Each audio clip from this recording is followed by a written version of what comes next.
Hello students, welcome back to my YouTube channel. So continue कर रहे हैं from miscellaneous exercise question number 11। आपके पास इस तरह से वैल्यू है, मैंने इसको नेम दे दिया है y। सो सबसे पहले आपको इस क्वेश्चन में फाइंड आउट करना है dy/dx, और वो कैसे करोगे?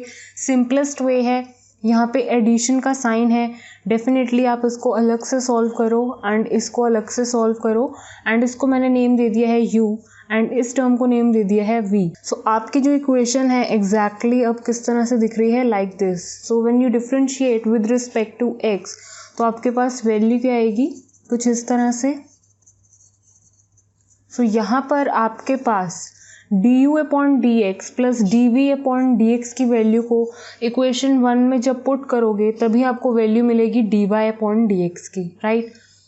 तो यहाँ पर आपको du/dx की वैल्यू तभी मिलेगी जब आप इस वैल्यू को डिफरेंशिएट करोगे विद रिस्पेक्ट टू x, ऐसे ही इस वैल्यू को डिफरेंशिएट करोगे विद रिस्पेक्ट टू x, तो आपको वैल्यू मिलेगी dv/dx, right. So let's find out. u की वैल्यू है आपकी x के ऊपर क्या है, x² - 3। फंक्शन के ऊपर फंक्शन है, यहाँ पे आपको log लेने की ज़रूरत है, right. So taking log both the sides, तो आपके पास वैल्यू क्या होगी, कुछ इस तरह से। एंड अब यहाँ पे नेक्स्ट स्टेप जो है वो आपको बहुत अच्छे से पता है, क्योंकि लॉग रिजल्ट आपने ऑलरेडी पढ़ रखे हैं। सो यहाँ पे जो पावर होती है वो आगे आ जाती है log m as it is, right. So यहाँ पर अब ये फंक्शन फर्स्ट मानो, ऐसे ही ये फंक्शन है आपका सेकेंड। सो अब यहाँ पे जब आप इसको डिफरेंशिएट करोगे विद रिस्पेक्ट टू x, तो आपको यहाँ पे प्रोडक्ट रूल अप्लाई करना है, राइट। सो यहाँ पे वैल्यू क्या होगी, log का differentiation 1/u, then chain rule की हेल्प के साथ u का भी डिफरेंशिएशन होगा विद रिस्पेक्ट टू x, तो आपके पास यहाँ पे वैल्यू आएगी du/dx, right. So first function as it is, log x का differentiation 1/x plus log x as it is. तो यहाँ पे प्रोडक्ट रूल लग रहा है, nothing else. Differentiation of x² - 3 is 2x only, ठीक है। सो यहाँ पर du/dx रहने दो, और ये वाली u की टर्म इधर शिफ्ट होगी, इस पूरी टर्म के साथ मल्टीप्लाई होगी, right, like this. So u की जो वैल्यू थी स्टार्टिंग में वो आप यहाँ पे पुट कर दो, तो आपके पास ये वैल्यू आ चुकी है du/dx। सो सेम वे से अब हमें फाइंड करना है dv/dx। सो सबसे पहले मैं v की वैल्यू लिख लेती हूँ, दैट मीन्स x - 3 की पावर क्या है, x², ठीक है। सो ऑब्वियसली यहाँ पे log लेने की ज़रूरत है, फंक्शन के ऊपर फंक्शन है, राइट। सो यहाँ पे वैल्यू क्या होगी, after applying the log result this one, आपके पास ये वैल्यू आएगी। Now differentiating with respect to x, आपके पास log का डिफरेंशिएशन होता है 1/v, देन चेन रूल की हेल्प के साथ v का भी डिफरेंशिएशन हो रहा है, तो आपको वैल्यू मिली dv/dx। नाउ यहाँ पे प्रोडक्ट रूल लगेगा, right. So first function as it is, differentiation of second function कर रहे हैं, तो वैल्यू आपकी आएगी ये। एंड x - 3 का अगर आप चेन रूल की हेल्प के साथ डिफरेंशिएशन करते भी हो तो आपको वैल्यू मिलेगी 1, right. Now log x - 3 as it is, differentiation of x² is 2x, तो आपके पास dv/dx यहाँ पे रहने दो, v की वैल्यू इधर शिफ्ट होगी, एंड v की वैल्यू मैं ऑलरेडी लिख देती हूँ यहाँ पे, जैसे हमने u की वैल्यू को पुट किया। सो x - 3 की पावर x², और ये वैल्यू जो है आपकी v पूरी इस टर्म के साथ यहाँ पे मल्टीप्लाई हो रही है। सो that means x²/x - 3 plus log x - 3 2x, ठीक है।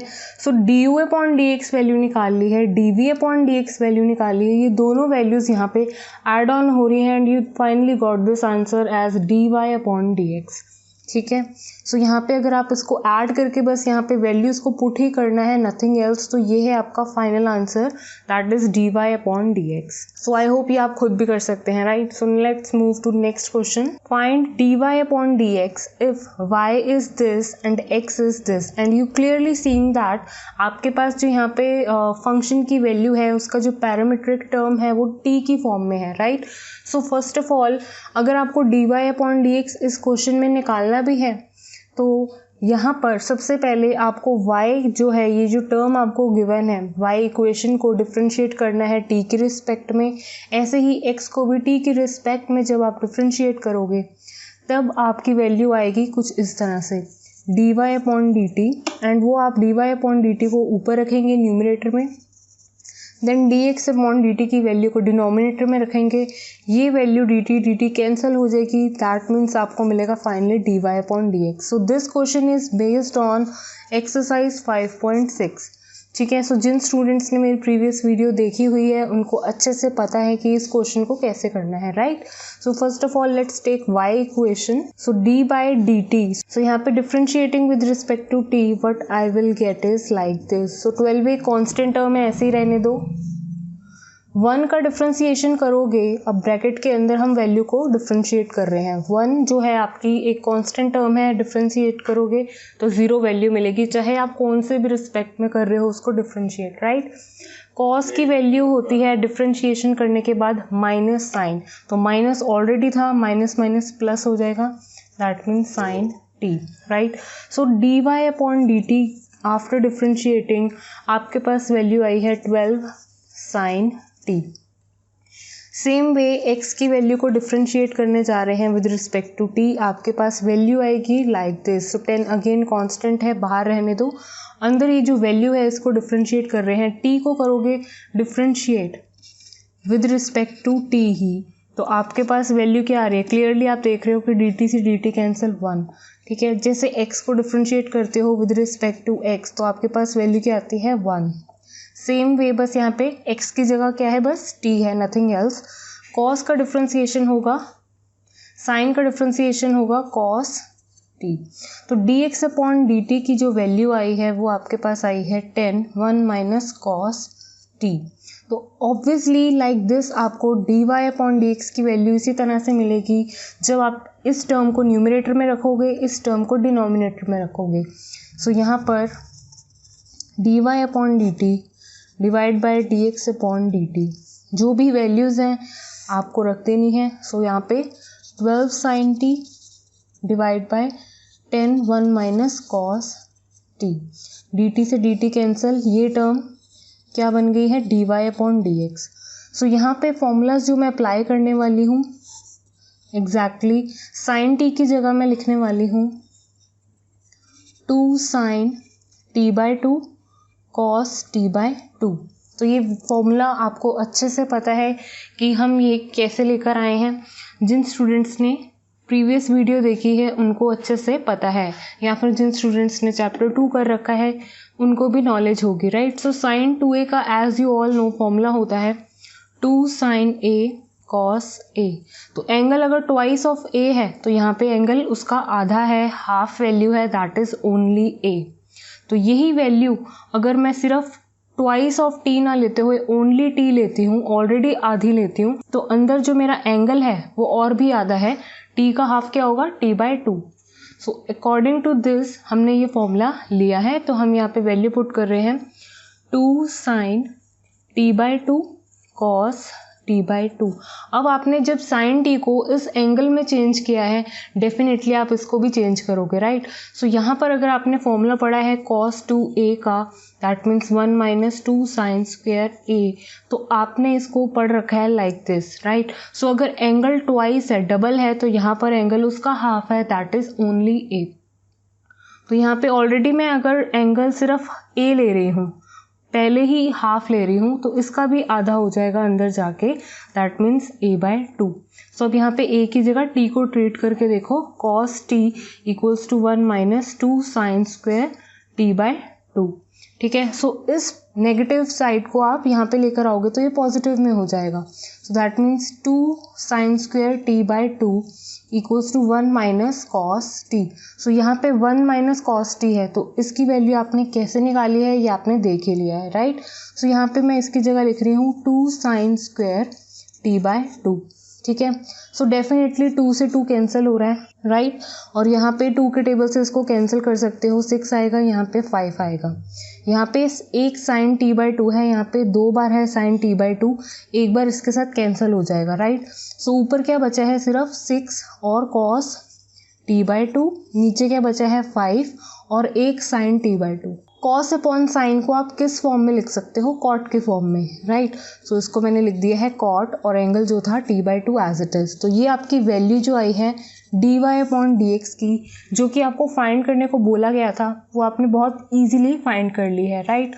So now let's see question number 13। सो इस क्वेश्चन में भी आपको dy अपॉन dx की वैल्यू फाइंड करनी है, राइट। सो यहाँ पर आपने देखा है ध्यान से कि यहाँ पे आपके पास साइन इनवर्स है और यहाँ पे भी साइन इनवर्स है, राइट। सो यहाँ पर अगर साइन इनवर्स को अगर आप कैंसिल आउट करना चाहते हो तो यहाँ पे इस वैल्यू की जगह आपको क्या चाहिए, साइन की फॉर्म में ही कुछ ना कुछ चाहिए। तो sign inverse sine automatically cancel हो जाते हैं। सो ओनली एंगल की वैल्यू, सिंपलेस्ट वैल्यू आपके पास आ जाएगी, राइट। सो यहाँ पर इसको हम सिंपलेस्ट वे में इसीलिए कन्वर्ट करने के लिए मैं पुट कर रही हूँ x is equals to sine theta, ठीक है। सो अब मेरे पास y की जो इक्वेशन है वो किस तरह से दिख रही है, x की जगह क्या है साइन थीटा, यहाँ पर भी डाल दो साइन इनवर्स रूट में 1 minus sine square theta.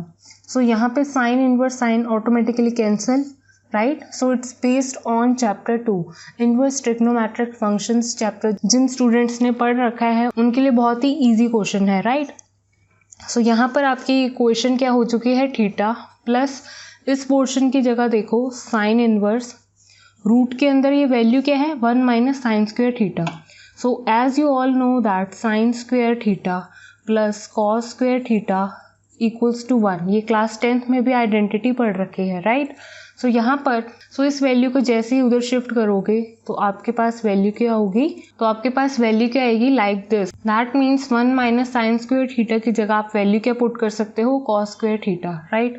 So यहाँ पे कॉस स्क्वायर थीटा रूट के अंदर है। सो यहाँ पर रूट है और इसके ऊपर स्क्वायर है, root and square cancel out हो जाएंगे, right. So theta plus sine inverse, यहाँ पे सिर्फ वैल्यू क्या बची है आपके पास, कॉस थीटा। अब बाहर साइन चल रहा है और यहाँ पे कॉस है, तो यहाँ पर आपको क्या चाहिए साइन की फॉर्म में, तभी आपका साइन इनवर्स कैंसिल आउट होगा, राइट। सो यहाँ पे इसको साइन में अब कैसे चेंज करोगे, अब आपने फॉर्मूला पढ़ रखा है साइन 90 डिग्री माइनस थीटा, वो वैल्यू क्या देता है आपको, डेफिनेटली कॉस। साइन किस में होगा, कॉस में चेंज, क्यों, क्योंकि 90 डिग्री एंड 270 डिग्री एंगल में यहाँ की वैल्यू एकदम हो जाती है चेंज एंड साइन की वैल्यू कन्वर्ट होकर कॉस में आ जाती है। And when you are doing 90 minus theta, तो 90 की वैल्यू क्या है, ये है 90 डिग्री, ये है आपके पास, ये 0 डिग्री है। तो 90 में से कुछ माइनस हो रहा है एंगल, चाहे ये थीटा ही है लेकिन कुछ ना कुछ तो माइनस हो रहा है, राइट। सो अगर जब 90 में से कुछ ना कुछ माइनस हो रहा है एंगल, तो आप कहाँ पर आओगे, फर्स्ट क्वाड्रेंट में, यहाँ पर ही तो आओगे। तो फर्स्ट क्वाड्रेंट में आपके पास सारी ट्रिग्नोमेट्रिक फंक्शंस क्या होते हैं, पॉजिटिव। तो यहाँ पर अगर आपके पास क्या है, पॉजिटिव में ही है, कॉस है और साथ में एंगल क्या है आपका, थीटा। तो यहाँ पे तभी मैंने 90 माइनस एंगल जो भी था वो आपकी पोजीशन मैंने यहाँ लिख दी है। क्यों, क्योंकि ये जो फॉर्मूला है साइन 90 माइनस थीटा आपको वैल्यू क्या देता है, फर्स्ट ऑफ ऑल कॉस और साथ में ये वैल्यू दैट मीन्स थीटा। और आप क्योंकि इस वैल्यू के लिए ही फाइंड आउट कर रहे हैं कि आप यहाँ पे साइन की फॉर्म में कुछ रख पाएँ, तभी आपका जो फॉर्मूला है वो आपको कॉस थीटा की वैल्यू क्या है, कुछ इस तरह से मिलेगी, राइट। क्योंकि अगर ये एंगल ही चाहिए आपको तो यहाँ पर आपको यही एंगल रखना पड़ेगा, राइट। सो यहाँ पे simply sine inverse as it is, cos theta की जगह फॉर्मूला मैंने आपको बता दिया है। आप 90 की जगह π/2 भी लिख सकते हो, क्योंकि जब आप इसको कैलकुलेट करोगे ना, सो ये वैल्यू आपको एग्जैक्टली देगा कॉस थीटा की ही, राइट। सो अब यहाँ पे साइन इनवर्स और साइन जो है ऑटोमेटिकली कैंसिल हो जाएगी ये टर्म, और अंदर जो एंगल है आपका, ये एंगल है वो एग्जैक्टली आपका सिर्फ रह जाएगा। अब यहाँ पे थीटा पॉजिटिव में है, ये नेगेटिव में है, also cancel out, right. So यहाँ पे y की वैल्यू क्या है, π/2। सो यहाँ पर अब हमने इस y की इक्वेशन को सबसे स्टार्टिंग में डिफ्रेंशिएट इसलिए नहीं किया है क्योंकि वो सिंपलेस्ट फॉर्म में नहीं थी। हमने x की वैल्यू क्यों पुट की साइन की फॉर्म में, ताकि हम अपनी y की जो इक्वेशन है सिंपलेस्ट टू सिंपलेस्ट फॉर्म में लेकर आए। एंड अब जब आ चुकी है मेरी जो वैल्यू है वो एकदम सिंपलेस्ट फॉर्म में है, क्योंकि एक वैल्यू क्या है, कांस्टेंट वैल्यू ही तो है y की। सो अगर मैं इसको डिफरेंशिएट करती भी हूँ ना विद रिस्पेक्ट टू x, तो यहाँ पर ये कांस्टेंट की वैल्यू क्या हो जाएगी, 0, क्योंकि differentiation of the constant value is always 0। So आपका जो फाइनल आंसर आपको चाहिए था that means dy/dx is coming out like this. I hope आपको कंसेप्ट क्लियर हो गया हो, राइट। सो नेक्स्ट वीडियो में कंटिन्यू करेंगे इसी एक्सरसाइज के साथ। Thank you students for watching this video. Please like, share and subscribe to my channel.